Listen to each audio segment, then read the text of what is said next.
Marie-Ève Robitaille, je travaille chez Challenge You. Je suis gestionnaire de la conception pédagogique des cours qui sont destinés aux ex-décrocheurs, donc aux étudiants qui n'ont pas terminé leur secondaire 5 et qui ont besoin de réussir certains cours pour obtenir leur diplôme et pour améliorer éventuellement leur qualité de vie ou réaliser un rêve. Alors, voilà ce que je fais à temps plein depuis déjà quelques années. Moi, je suis enseignante de français au secondaire depuis environ 10 ans dans la région de Montmagny, donc autour de Québec. Actuellement, je suis également rédactrice dans l'entreprise Challenge You, dans le cadre du cours de français qui est proposé pour les élèves des jeunes adultes qui veulent revenir aux études en utilisant les moyens technologiques, finalement. Oui, la plateforme Challenge You offre aux étudiants de pouvoir finir leur cours de secondaire 5, sur lequel on travaille, de leur domicile au moment où ils veulent, sur le support désiré aussi. Ils peuvent le faire sur leur cellulaire, leur tablette ou leur ordinateur. Donc, on a une plateforme vraiment sur mesure qui nous permet de leur offrir toutes sortes d'activités pour les préparer à l'examen du ministère.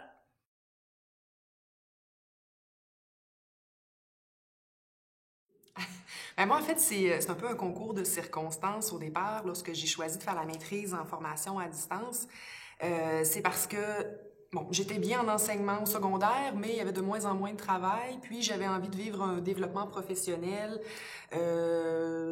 d'élargir un peu mes horizons, d'améliorer un peu mes perspectives d'emploi. Et je trouvais que de choisir l'option de l'université traditionnelle, ben, ça devenait difficile pour moi. Si je m'inscrivais, ça m'obligeait à refuser des contrats éventuels en enseignement. C'était difficile aussi à gérer l'horaire avec la famille et tout. Et là, c'est là que la formation à distance s'est révélé le moyen idéal pour moi. J'ai commencé à chercher et j'ai trouvé ce programme, formation à distance, maîtrise en formation à distance, ben ça me permettait de mieux comprendre ce que c'était, la formation à distance. Ça me permettait en même temps de réfléchir sur mon propre apprentissage. Donc, je trouvais ça intéressant, l'aspect métacognitif. Et j'ai choisi la formule stage parce que, comme j'avais déjà fait un bac en enseignement, moi, personnellement, c'était vraiment les stages qui m'avaient vraiment permis d'en apprendre le plus. Et j'ai vraiment l'impression d'en avoir appris davantage en enseignement dans ma première année dans une école, en contexte, que les 4 années où j'ai pu étudier. Donc, je me suis dit, c'est sûr que si je fais la maîtrise en formation à distance, je vais prendre l'option sans mémoire avec stage pour vivre ce que c'est finalement la formation à distance, mais vraiment en contexte, de manière plus concrète. Mm-hmm. Et ouais, en fait, j'ai commencé à chercher un peu ce qui pouvait être disponible comme emploi en formation à distance. Puis j'ai vu que c'était vraiment la conception. En conception, il y a beaucoup, beaucoup de demandes. Et à un moment donné, je suis tombée sur une offre d'emploi à Challenge You. Et j'ai été recrutée. Et après avoir commencé, c'est moi qui ai suggéré à Marie-Ève d'être ma superviseure, en fait.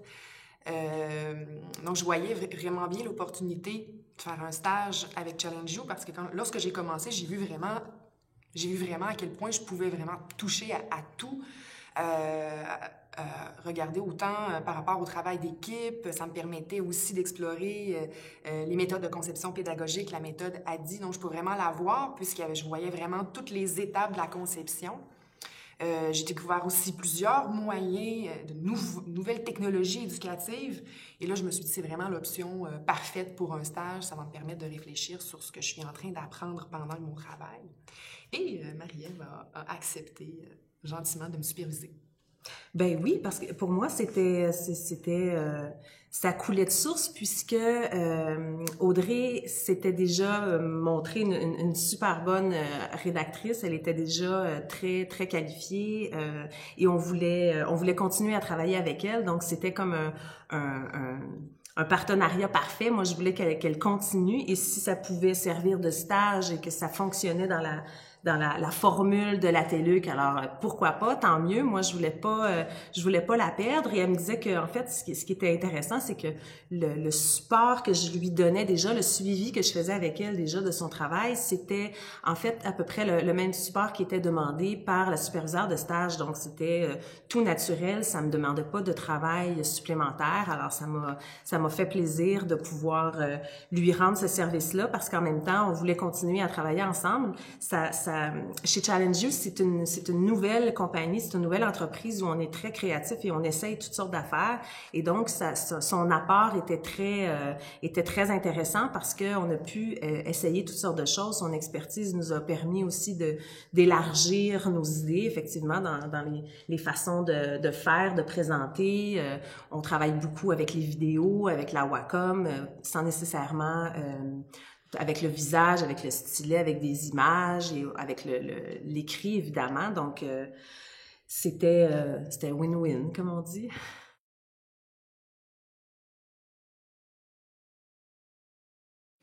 Comment s'est passé le travail à faire? En fait, moi, j'ai travaillé pratiquement du début jusqu'à la fin en télétravail. Donc, j'étais chez moi, je travaillais via Internet. Une fois, je me suis déplacée à Montréal dans les bureaux de Challenge You pour une formation. Ça concernait un outil technologique que j'aurais à utiliser, puis en même temps, on m'a donné du matériel que j'aurais à utiliser pour faire des vidéos. Et je me suis retrouvée chez nous à faire la rédaction d'abord. Donc, moi, ma tâche, c'était de rédiger la théorie, de rédiger également des exercices en lien avec la matière à voir en 5e secondaire en français. Et je devais également produire des vidéos explicatives en lien avec cette théorie-là, où parfois c'était des exercices, un exercice pratique, un exemple finalement que je devais faire pour l'élève. Donc, la manière que ça s'est passé, en fait, ça s'est vraiment très bien passé. C'est une des choses qui m'a vraiment qui m'a surprise de ce contexte-là. C'est que malgré le fait que j'étais chez moi, la communication vraiment était vraiment très efficace. J'ai, je pense, eu plus de discussions qui m'ont permis de me développer professionnellement de cette manière-là qu'en étant enseignante, parce que souvent, dans un contexte d'une école secondaire normale, on n'a jamais le temps de se parler. Lorsque moi, je suis disponible, les autres enseignants ne le sont pas. Donc, on a souvent pas le temps de s'asseoir avec un collègue, discuter, puis créer quelque chose en équipe. Tandis que là, la manière que ça fonctionnait, on utilisait la plateforme Google Drive, on travaillait sur le même document. Dès qu'on avait une question, on taguait une personne de l'équipe qui nous répondait au moment où elle était disponible. Donc, ça créait des belles discussions pédagogiques qui permettaient, d'évoluer autant au niveau didactique, la matière, le français. Ça m'a permis également d'en apprendre beaucoup aussi sur la démarche en formation à distance, les outils technologiques. Une autre chose aussi que j'ai vraiment appréciée, c'est que ça m'a permis en fait de me rassurer quant à l'utilisation de ces outils technologiques parce que j'avais un peu peur que ça ne me soit pas accessible. J'avais peur d'avoir de la difficulté à utiliser ces outils technologiques. Je ne sais pas pourquoi, je ne sais pas d'où ça me venait, cette crainte-là. Mais finalement, ça m'a permis de bien me les approprier, de m'apercevoir que c'était accessible, puis de pouvoir les utiliser finalement et dans le contexte de la conception de matériel pédagogique. Mais si, admettons, je poursuis dans la voie professionnelle de l'enseignement au secondaire, c'est des choses qui vont me rester, qui vont vraiment être utiles, que je vais pouvoir réutiliser, puis je sais que ça va faire vraiment une différence dans le matériel de cours que je peux produire en tant qu'enseignante au secondaire. Mm-hmm. Et en fait, ce que les gens ce que je trouve intéressant de ce que tu dis, puis qui peut être utile pour les gens qui écoutent, c'est que on est toutes les deux des enseignantes de formation, on est toutes les deux des conceptrices pédagogiques, donc on utilise les outils technologiques, mais quand on est en entreprise, on a aussi des spécialistes en technologie. Donc, on n'a pas à toutes les réinventer. On a des gens qui nous soutiennent, qui nous aident, qui nous donnent ces outils-là. On apprend à les utiliser pour pouvoir maximiser l'apprentissage, mais on n'est pas nécessairement des technologues. Mais finalement, c'est pas des choses si complexes. Et je pense que partout où les gens vont aller, il va toujours avoir du support pour les technologies. Je suis pas une fille hyper techno dans la vie, mais c'est stimulant d'apprendre et je pense que comme pédagogue, on aime apprendre, donc on est bien servi chez Challenge You. Et comme tu dis, c'est toutes sortes d'outils qu'on peut trouver gratuitement comme Screencastify. En fait, on apprend beaucoup à utiliser ce petit logiciel-là pour faire des vidéos où on peut, ça enregistre notre voix et le bureau de l'ordinateur. Donc, on peut montrer à quelqu'un, voici comment faire quelque chose, et en place d'expliquer, de prendre le téléphone, la personne n'est pas disponible, on fait une petite vidéo qu'on envoie par courriel, et rapidement, on a l'information. Moi, la première fois où j'ai posé la question à Philippe au bureau, il m'a répondu avec une vidéo. J'ai fait, ah, une vidéo, OK, il veut pas me parler. Mais finalement, c'est super utile parce que 3 semaines après, j'avais oublié comment accéder à tel document. J'ai réécouté la vidéo, j'ai pas eu besoin de le déranger et j'ai trouvé la réponse à ma question. Et donc, on utilise les Google Drive. On peut c'est ça qui est intéressant dans la réflexion pédagogique, comme tu disais, des fois, de façon, quand on rencontre des gens, on discute, il faut avoir notre réponse tout de suite pour faire évoluer les choses. Alors que là, en étant à distance, ça nous permet de mettre un commentaire dans un document. La personne, déjà, elle l'ouvre et le lit au moment où elle est disposée et non pas au moment où il y a un rendez-vous. Alors déjà là, ça te permet d'y réfléchir et d'y réfléchir avant de répondre. Et donc, ça peut faire parfois des discussions pédagogiques, même si c'est pas en face. Ça peut faire des discussions pédagogiques plus approfondies parce que chacun a le temps d'aller vérifier, d'aller fouiller, de penser à sa réponse et de répondre au fil des jours. Ça fait peut-être un processus un petit peu plus long, mais dans notre organisation de conception pédagogique, on fait avec parce qu'on a vu que ça nous amenait beaucoup de qualité et de profondeur dans la réflexion. Et donc, les Google Drive nous permettent aussi de discuter comme ça et aussi d'être dans le même document en même temps. Quand on se parlait au téléphone, parfois, on pouvait « Ah, OK, est-ce que c'est ce que tu veux dire? Ah, on pourrait écrire ça comme ça, regarde! » Et on le faisait et on pouvait voir « Ah oui, est-ce que c'est ça que tu veux dire? » Et donc, même si on était à distance, ça a été super efficace. C'est sûr que pour le travail d'équipe avec les autres personnes qui sont plus du côté technologique, c'est bien d'avoir des gens sur place. Mais ça a prouvé quand même que c'était possible parce que on se questionne maintenant pour les concepteurs pédagogiques, on voudrait qu'ils soient plus sur place. Quand c'est des rédacteurs qui font certains morceaux, ça va, mais c'est sûr que ça peut amener des difficultés au niveau de la vision d'ensemble. Parce que là, on utilise des outils comme Google Drive pour développer le contenu, mais par la suite, on a des intégrateurs qui prennent ça et qui le mettent dans les outils de la plateforme. Et des fois, la plateforme a un comportement spécifique, il y a des choses qu'on peut faire, qu'on peut pas faire, et c'est en le faisant, c'est en étant au courant de cette portion-là du travail que la conception peut être faite correctement en amont.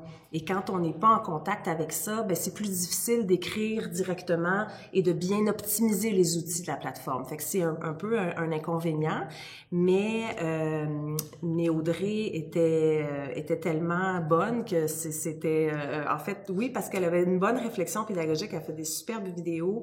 Effectivement, le travail d'équipe c'est très bien fait avec tous les autres rédacteurs, les réviseurs pédagogiques. Le téléphone et les Google Drive nous suffisent. Alors, c'est une expérience à répéter.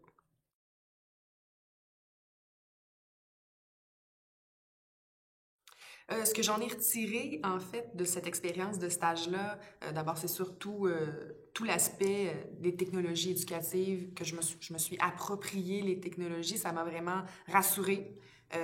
Et ça m'a permis de développer des compétences dans ce domaine-là, mais je me suis surtout aperçue que tout dépendant de l'endroit où j'allais me retrouver, les logiciels allaient changer, que de toute façon, je serais supportée, j'aurais des formations. Donc, ça m'a rassurée, en fait. Je me suis dit, c'est vaste, l'informatique, mais j'ai pas à avoir peur parce qu'en fait, peu importe que ça soit au public ou dans une entreprise, je vais pouvoir avoir de l'aide de personnes qui sont vraiment compétentes dans ce domaine-là. Et ça m'a permis aussi de découvrir tout l'aspect travail d'équipe dans la conception et de m'apercevoir que moi, je pouvais participer à une de ces étapes de conception-là. J'ai aussi, ça m'a permis aussi de me développer professionnellement en tant qu'enseignante parce que j'ai découvert aussi plein de choses aussi au niveau des didactiques que je connaissais pas. Ce stage-là m'a surtout permis de concrétiser l'image que j'avais de la formation à distance. Et évidemment, bon, c'est une expérience à mettre sur un curriculum vitae. Ça m'a donné aussi une visibilité. Et même si j'ai un peu de mal parfois à me dire que je vais quitter l'enseignement, je vois que l'option de la conception de matériel pédagogique à distance, ben, ça devient de plus en plus la voie qui m'intéresse le plus, là. Oui, et c'est pas dénaturer l'enseignement et la pédagogie, c'est vraiment justement d'exploiter toutes les qualités de réflexion pédagogique pour rendre l'enseignement et l'apprentissage très clair et limpide, parce que en formation à distance, il n'y a pas d'enseignant qui peut expliquer. L'étudiant est seul devant du contenu écrit ou une vidéo. Il faut que ce soit très, très bien pensé, très bien écrit. Ça amène une complexité au travail qui est vraiment supérieure à celle de l'enseignement. C'est une des choses aussi que je peux dire que j'en ai retiré, c'est de mieux comprendre l'apprenant à distance, parce que là, on se retrouve dans un contexte différent.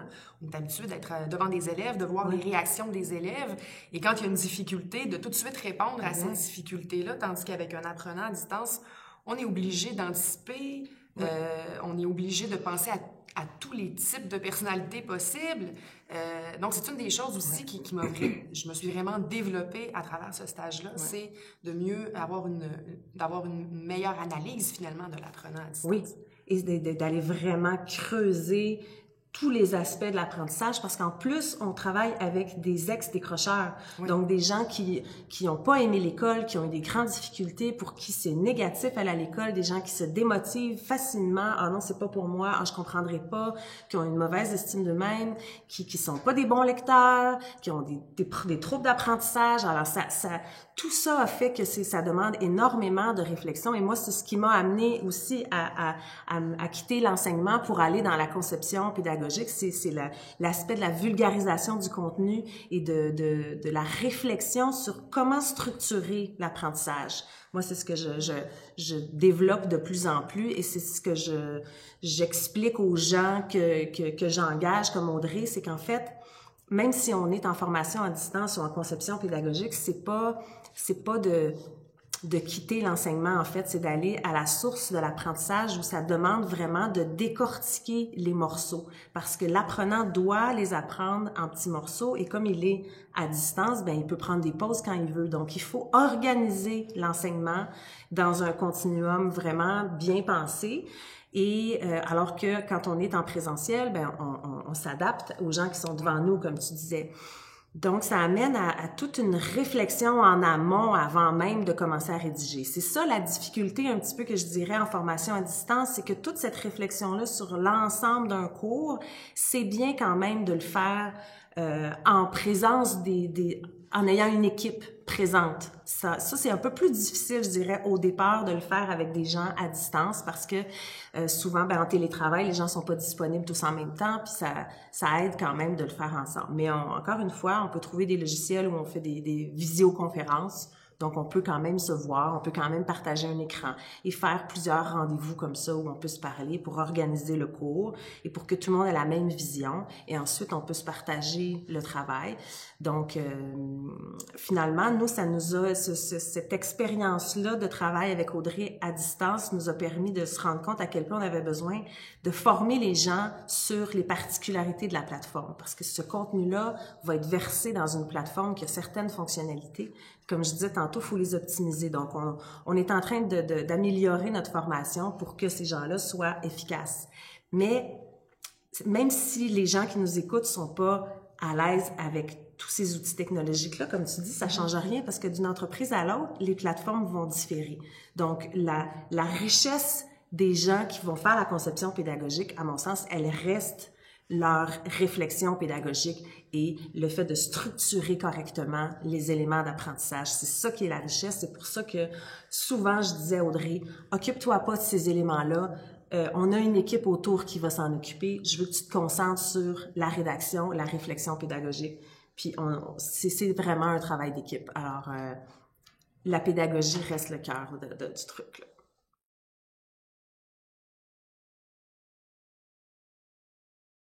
Moi, je dirais que la formule stage, c'est la formule idéale pour rendre la formation à distance concrète. Parce que souvent, quand on dit formation à distance, généralement, dans mon entourage, quand je disais que je faisais une formation à distance, on me disait « Ah oui, vraiment? » On aurait dit qu'il y avait quelque chose de péjoratif dans le fait de faire une formation à distance, comme si c'était inaccessible, comme si c'était flou, en fait, parce qu'on connaît tellement plus la formule traditionnelle de se déplacer à l'université.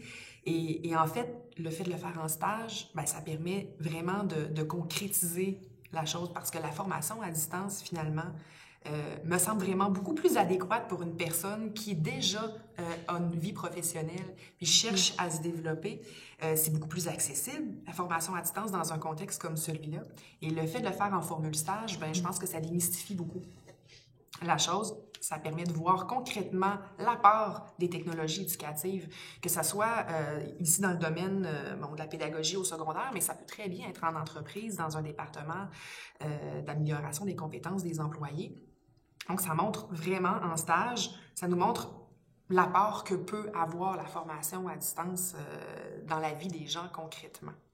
Et puis, je dirais aussi que moi personnellement, faire un stage, ça m'a permis de m'apercevoir que c'était accessible. Et si jamais il y a des étudiants qui hésitent parce qu'ils ont peur de cet aspect, de ne pas hésiter, parce que finalement, c'est vraiment pas la mer à boire comme je le pensais pour une petite enseignante de région qui croyait tellement que ce serait difficile.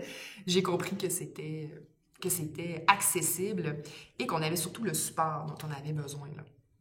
Moi, je te dirais que si ça s'était pas passé comme ça, si on n'avait pas commencé à travailler ensemble avant, j'aurais été plus...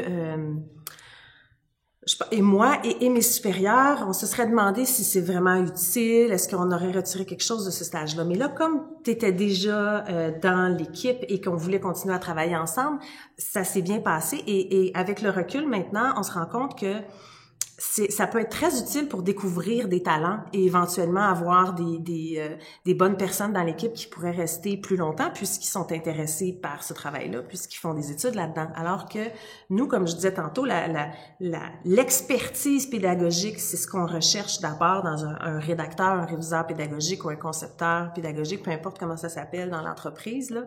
Et évidemment, ce sont des profs d'expérience. Mais les profs d'expérience ont des bonnes conditions de travail, ont des contrats, travailler à temps partiel, travailler à la pige, ça peut être complexe et souvent télétravail ou pas, il y a des gens qui retournent à l'enseignement, c'est pas évident s'ils veulent faire le changement de carrière comme tu disais tout à l'heure, et c'est problématique pour nous parce que ça demande quand même beaucoup de formation que d'apprendre à travailler comme ça dans un continuum d'un cours qui contient plein de petits morceaux.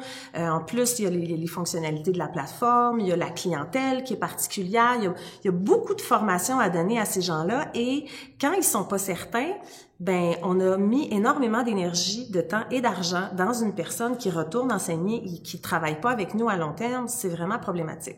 Alors, je me dis que pour la prochaine fois, de commencer avec quelqu'un qui est en stage, c'est moins risqué pour l'entreprise et en même temps, ça nous permet de voir si on veut travailler éventuellement avec cette personne-là puis lui offrir un poste par la suite. Alors, ce serait vraiment une occasion à recommencer. Si vous avez d'autres volontaires.